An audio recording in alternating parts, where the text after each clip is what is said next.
Welcome back to the Learning Lever and part two of Moon and I's discussion about the origins of Rise Sports Collective. I hope you enjoy.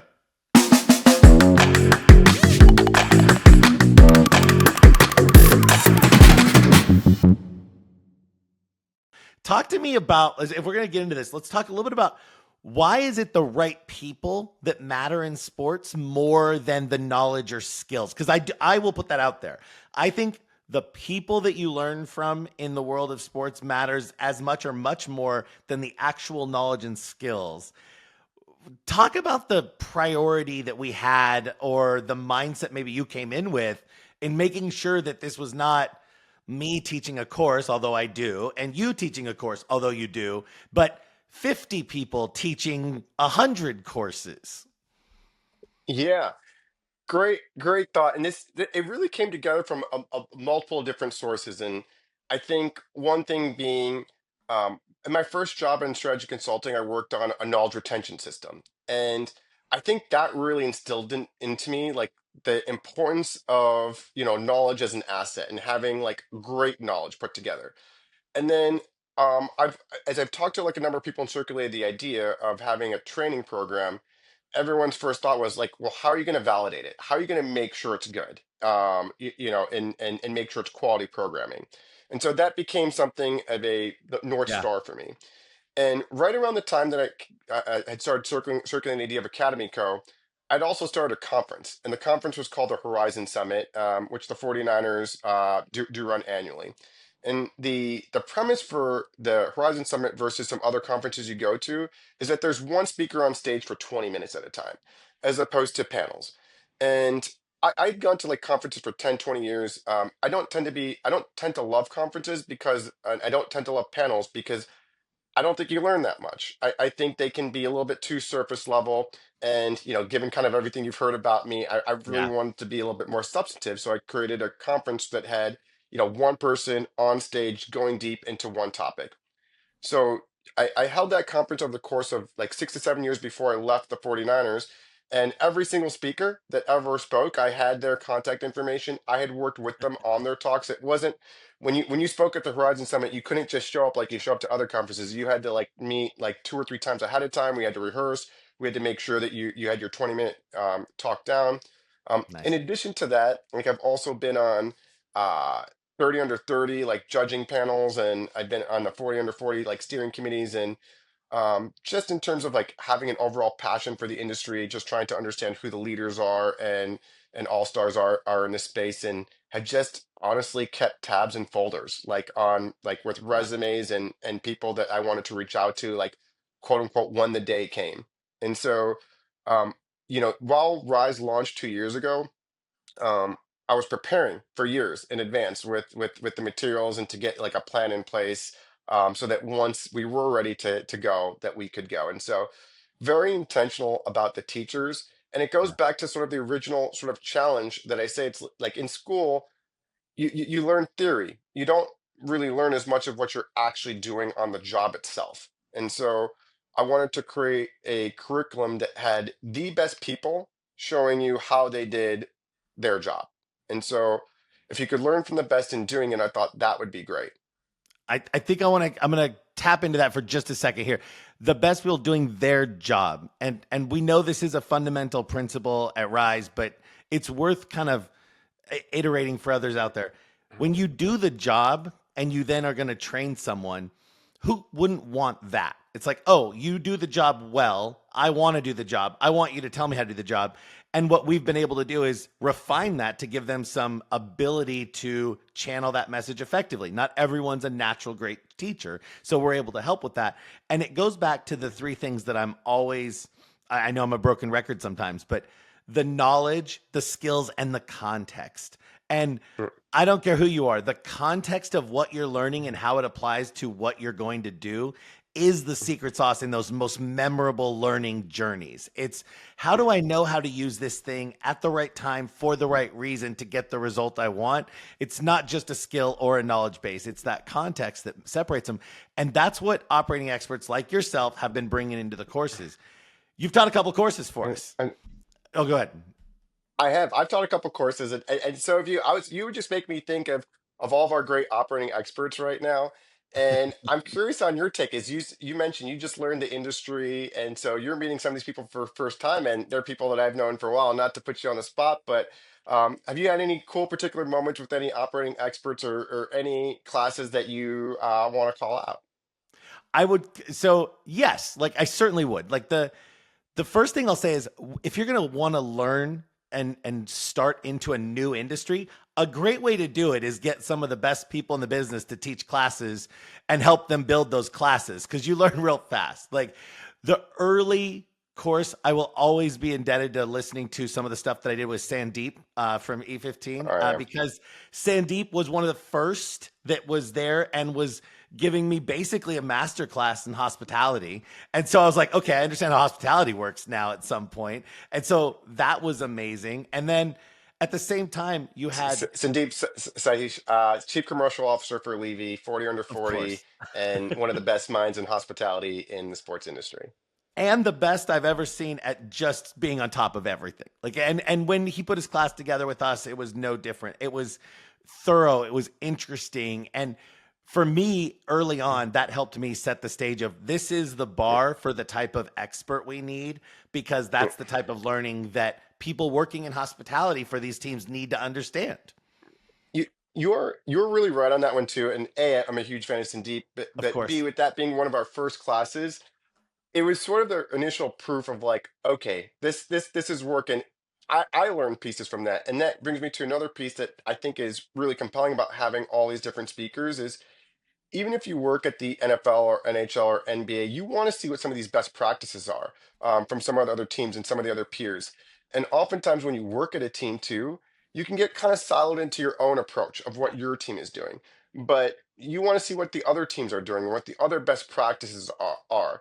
And the NFL used to put out like a sort of weekly sort of case study book of like these are what all the other teams are doing. Why don't you look at some of these practices? It'd just be like little snapshots Nice. and the NBA does some like best sharing practices Yep. too, but this is inevitably a way to share some of the best practices. And as I've talked to some of our international teams that we work with, I think that's a piece that's pretty compelling for them, is that they're not just getting Moon's perspective or they're not just getting the NFL's perspective. They're getting a pretty wide perspective across speakers from NHL, NBA, F1, you name it. I think that's the other favorite thing when I get a chance to talk with a lot of the operating experts with their content, with their story, with their class. It's there's always a little bit of a story attached to each piece that gives you another level of context of why it's important or how it works. And I think Yeah. that if you can pull that out, it makes the learning so much more effective. And for me, it's been incredibly rewarding because those stories are interesting. They're definitely what are people that are shaping the industry. You're like, oh, what you did there at that stadium is now in three stadiums because I've seen it, Yeah. and oh, what you did at that particular thing there.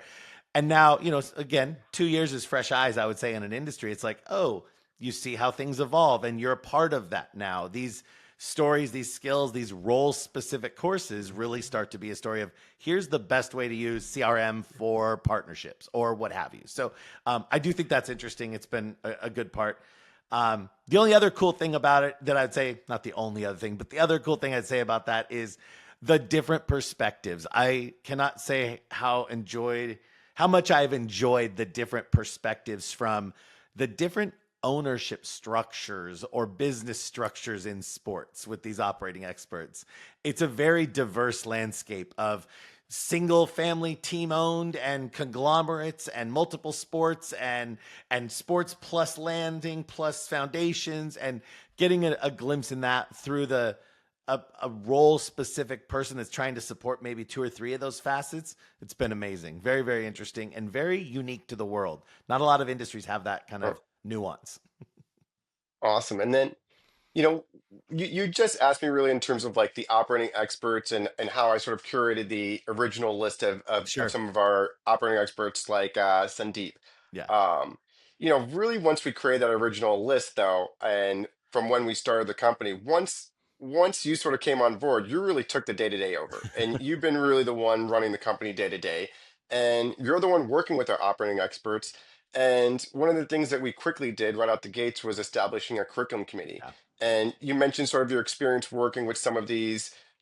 individuals. Walk me through what the curriculum committee is and your experiences with them. So we've been blessed partly through, or I'd say mostly through your networking of years in the planning stage of an incredibly generous and very lucrative group of experts to help us out. So we have great advisors and we have great curriculum committee members that are a cross section of different roles, different sports, different positions that we vet our operating expert instructors. That's what we use for them. And we get recommendations. So, quite honestly, they'll go out and help us find the next best of the best in partnership, the best of the best in sales. And so, we don't go and solicit operating experts anymore. We get recommendations and introductions from people that are doing it well. And our committee oversees that criteria now in terms of how many years, how specialized, how long with a particular role, in order to make sure that we're getting the right person. And it's been a great way to scale what was a really great start to something that can sustain over time. So it's necessary. It's very hard to find the best of the best if you want to go out and ask them. They're busy doing their job. They're not out there looking for other opportunities necessarily.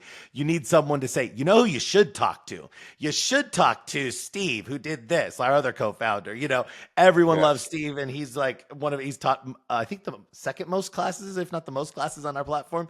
And he's the Yes. co-founder. Of course he should, but he's in BSA, and people are like, you should ask Steve how he did it when he did this, or you should ask Steve this. Like, you want those people teaching these courses. And luckily that's what we have now because of that curriculum committee. And awesome. And you, Yeah. you use this term like teachers and operating experts like synonymously there. Yep. And you were pretty intentional at setting the term operating expert within our I was. vernacular. So walk me through your operating expert.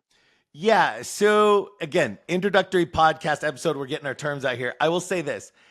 There is nothing wrong with being called a teacher, an instructor, a professor. These are all great terms. They all work. But I do find that not everyone is naturally going to be a great teacher or a great expert, but the people that we want, no matter what their teaching ability is, are people who are experts at operating the role they're in. So we want those people to be attached to our course. If, God forbid, they're not the greatest teacher, that's what we bring to the table to help them with. And luckily, most people can become pretty good instructors, professors, teachers with a little help. And so I would brag about any of our operating experts. But again, the value they bring to a learner is not their teaching skills. It's their experience as an operator. It's their expertise in a field. And if you're going to take, again, we're big on time, right?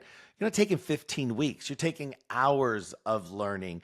You want the person who's done it to be the person you're talking to, not someone that's abstracted it, filtered it, Yeah. interviewed it, consolidated it. It's gone through 19 hands at that point. You needed to be on the operating expert level. And that's where the value in the term came from, is we're going to be true to that operating expert's skill, knowledge, and context through every course. The way that you articulated that like brings me back to the start of the conversation with Ellie Kay when you asked me like what really resonated. Yeah. And I don't think I fundamentally thought about it in this way, but it's the fact that they were doing the job Yeah. and that they had done the job. And Yeah. everyone I was learning from before was like a math teacher or a science teacher and that hadn't worked in the exact job that I was doing, but here it is. These are the individuals, and you know what? Like in my head at the time, and it's like these were probably the best individuals at the company, like at training because they're training us. So these people must be very good at their jobs, and so hey, I should be listening to what they should be articulating there. And so I think like hearing you say that in that way made me think about it, and that operator component is really important, and that to me is where you Yeah. get like the validity and why these courses are so impactful. I look, I'd love to I love it. I think it's what we need. I think it's what we want to call them, but I'll say this much. It's it's very much a model that's been around for hundreds and hundreds of years. The whole, apprenticeship model is really what we're leaning back into. It's like, oh, you're doing the job. You're a master at this particular area. We want to get it straight from you without maybe some of the social binding of being there for 25 years. But we want to make Yeah. sure that we have that relationship of, you know, the stuff. I want to know the stuff. And not to take it back to where we started with the Mina tailgate, But Yep. that's the chef and kind of cooking model too. You have a master chef, and then they're Yep. teaching you alongside of them, not separate from. And those are good models. They work. So, so Ryan, how do you think about that? How do you think about this? So you brought up like apprenticeships, and you went like way back to like, sort of like the dawn of when we started working these things. And then now I'm going to take you like all the way to the future, which is, I'm just going to say the two letters that everyone talks about all the time, Sure. but AI. So as we think about, I think about this all the time. We're building a like learning and training and development company to teach skills to people as AI is taking off. How do Yeah. you sort of like, and in my mind, I could see some people being, well, why do I need to learn this? Or why should I invest in this? Like, there'll be some AI taking over this in some foreseeable future. So, what would you say to something like that? That look, AI is amazing. You know, I'm a huge fan. I'm playing with it. I'm leveraging it. We're using it in our tooling. We're using it in our courses. The reality is, knowledge was kind of outsourced on some level when the internet comes up, right? Like all knowledge is on the internet. You don't need to have any more knowledge. The internet has all the knowledge. We all know that's not true. We still needed a certain amount of our own knowledge in context, even if it is on the internet. And that's kind of what's happening now. All skills are now AI. AI can do all the skills, and it can do a lot of them. And it's going to make us incredibly efficient and flexible and free up from some monotony for sure. But it's not going to replace all skills. And so it goes back to the value is the context. Your Yeah, skills and knowledge are there, and the way that you get them through the internet, through AI, is going to evolve. Without a doubt, it's evolving so fast we can't keep up. We need full courses on how to just use AI the right way, because it's so fast, and we talk about it like everyone knows how to use it well, but it's just not the case. And so that's going to keep evolving for a long time. And the context related to that will always be something that someone will be operating needing to help with that. Oh yeah, this tool does everything. This tool does this, but what you have to do is XYZ. There's always going to be a human element to human work, and that's not going away anytime soon. So that's kind of how I look at it: embrace it, leverage it, use it. Don't force skills that don't need to be there. If the skill's not required anymore, let's move on and do something else, because there's another skill around the corner. There's another bucket of knowledge to be discovered around the corner. absolutely. Yeah. Okay, we're getting close here on time. I want to wrap up a couple things, couple final thoughts here for us. Number one, you've Well, been an well, operating expert. before What do we you get got? to final starts, can I bring it to the beginning Let's again? do that. And we talked about my learning journey, and you're the person that comes from a learning background, so your learning journey might be even more compelling. I don't think I've asked you this question. So where did your passion start from, and why did you go down the learning career track? Because you've been doing this since like for the entirety of your career. It's true, and not intentionally, quite honestly. So I won't go all the way, but I'll give you the highlights for sure. I think learning was something that when you went with the when you were growing up. I grew up in Southern Oregon, and I thought learning was something that, like, it was pretty clear if you did this, and this, it was good. And so I was like, okay, I'm going to do my work and do this. That's going to be great. Somewhere in high school, I realized that I wanted to do other things than schoolwork. So I had to be good enough at the schoolwork to get the good grades to not be in the school all the time. So I was very much adamantly like, how can I get the right amount of schoolwork done so I can not be there all the time? And I love telling this story about a poor English teacher who did not like me very much because I was absent like 60% of her class, and was like very frustrated with me. And I've got great stories about it. And I was like, yeah, but I was doing school related stuff, and I was this and that. And I still learned enough English in high school to go to college and do all these wonderful things. And so for me, like, there's always been like learn the right amount. I don't need to learn everything. I need to learn the right amount. So that's a particular element. After college, I took a job for teaching computer applications, and planned on doing it because I would learn technology and I would practice public speaking. And I was like, I'll go back into politics. I'll go into something else. And that job did for about 51 weeks. Literally, a year came up. I was teaching 40 different technology courses, liked it, had fun, was good at it. And the entrepreneurial side of me was like, I think I can do this myself. And so I started contracting for a bunch of companies, and then started my own business. And so when I started my own business, very naive. You don't know what you don't know, but you can do anything. So why Sometimes it's the not? best And though. It's better to my be wife was naive the one that told me, sometimes. she goes, there's never going to be a better time. You have nothing to lose. You literally have a crappy pickup truck. You have nothing to lose right Yeah. now. You have no house. You have no nothing. We're not married. You know, we Yeah. were dating at the time. So you have nothing to lose. Start it. And if it works, great. It Yeah. worked. And that's the reality. I landed Yahoo pretty early as a customer, and they were probably the greatest place to work in a long time in 2001 ish, 2000. And they were just amazing. And so I built hundreds of courses for them over the years, programs, engineer onboardings, transitions, transformations, merger acquisitions. And that led to LinkedIn. And so my company Okay. thrived for a long time, did a lot of really cool stuff, and just was it also went along with how learning became more of a real thing in the corporate world, like the rise of the Udemy's, the Coursera's, the LinkedIn Learnings, all of Oh that yeah. started, and a lot of it was bad, so it was easy to be a part of that, and it's gotten much better, thank goodness. And at the end of the day, learning is about helping people do something, and that's what I like the most. It's helping them usually save time on their job, Yeah. and there is nothing better you can give someone than a way to save time at work. You're like, hey, would you Yeah. like to do this, or would you like to save 2 hours of your workday every day? Like, please, I'll take 2 hours of my workday back. Like, saving people time at work is a certain kind of gift that you get addicted to giving, because it's very cool to be like, that used to take me 9 hours and now it's 5 minutes. That's awesome. And people Yeah. remember that. So that kept me in the industry for a long time. Awesome. Yeah. Well, now I'll let you head to the wrap while instead of interrupting you again. The wrap up. I'm gonna wrap this up as a movie guy. So I'm gonna preface this where you start thinking about movies a little bit, because Okay. TV shows will qualify. I'll allow TV shows, but think about a movie. What is something you've learned from a movie in your life or in your work?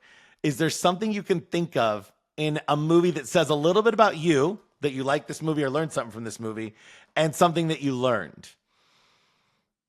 It's a big Oh, that's pause. I'm stalling, and I'll say it can go a lot of different directions. It can be fun and chill and light. It can be deep, but they're powerful. They connect. And when people start thinking about their favorite movies, there's some sort of life lesson almost always buried in a movie, as weird as that may sound. And so I try to dig at that a little bit. So I'll give it a shot with you. Yeah, and so love this question. I like love this question, and I definitely draw inspiration. I have like a deck literally created to like quotes of inspiration. I have like a lot of inscriptions on like my glasses and things that you'll find that come from like movies and things like that. I'm not sure if I'm gonna pick my two favorite ones out the gate, but there's two that are like coming to mind like right out the gate right now.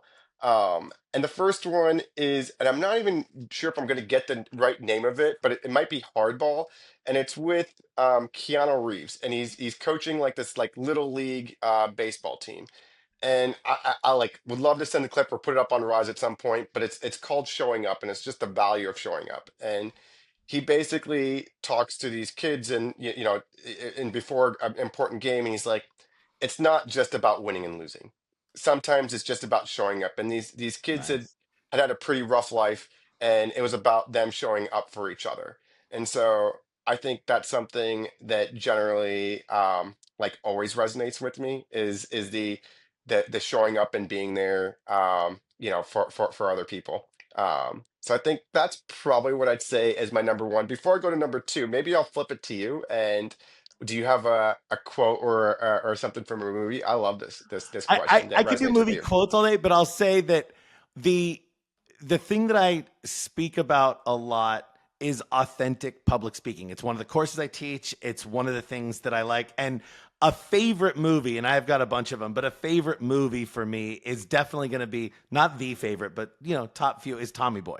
And I love Oh, that okay. Tommy That Boy yeah, is yeah. literally can't sell until he's his authentic self, until he just is like relaxed Don't take and no for an doing answer.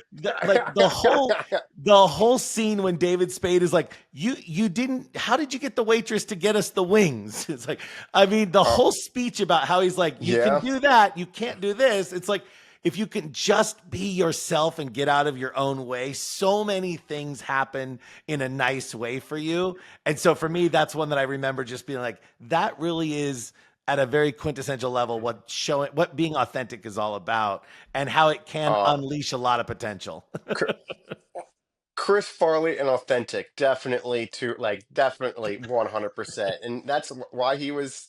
That's why who he was, and why he was really Without a good. doubt. 100%. Yeah. Um, I'm gonna cheat and I'm gonna take my twofer and give you the second one right now, Cool. which is Meet Joe Black. And so I'm I'm a gonna fan. Like the movie. I'm gonna try and do this without throwing a spoiler into here, but basically It's been out a it's while. about You can throw a spoiler in. okay, It's been fine. out a while. If you haven't seen it, that's on you, people. Fair enough. It's Anthony Hopkins is basically he's reflecting on the entirety of his life, and he Yep. basically has death literally and figuratively and literally staring at him right in the face, and he's having these conversations with death, and he's contemplating the meaning of life. And Yep. I think that there are just so many pearls of wisdom that are like layered throughout that movie, because the whole movie is the contemplation of like life, and Yeah. the meaning of it, and how you should like live your life and enjoy your life, and what are the things that are important or not. And it's written from the perspective of someone who's extremely out, like this guy is, it centers around his birthday party, and he's extremely rich. Yep. And as he's thinking about life, it's not about money that he's thinking about all the other things, and he just drops so many pearls of wisdom throughout that movie that I just Ah, love it. worth a rewatch. Worth a rewatch. I'm a fan. Oh yeah.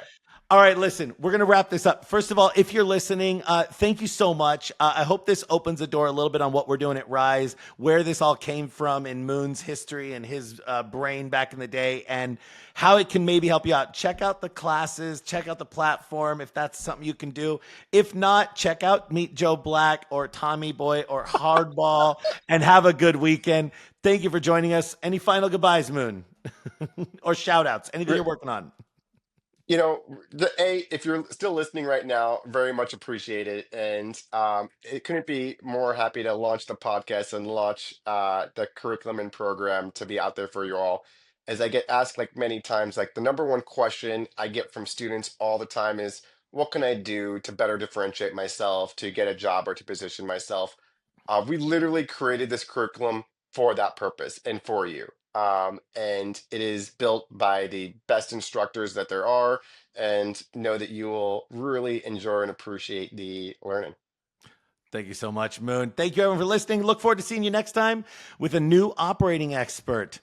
This has been The Learning Lever with Moon and Ryan today. Thank you and goodbye. If you enjoyed what you heard, be sure to like, subscribe, and hit that notification bell. Thank you for listening to The Learning Lever.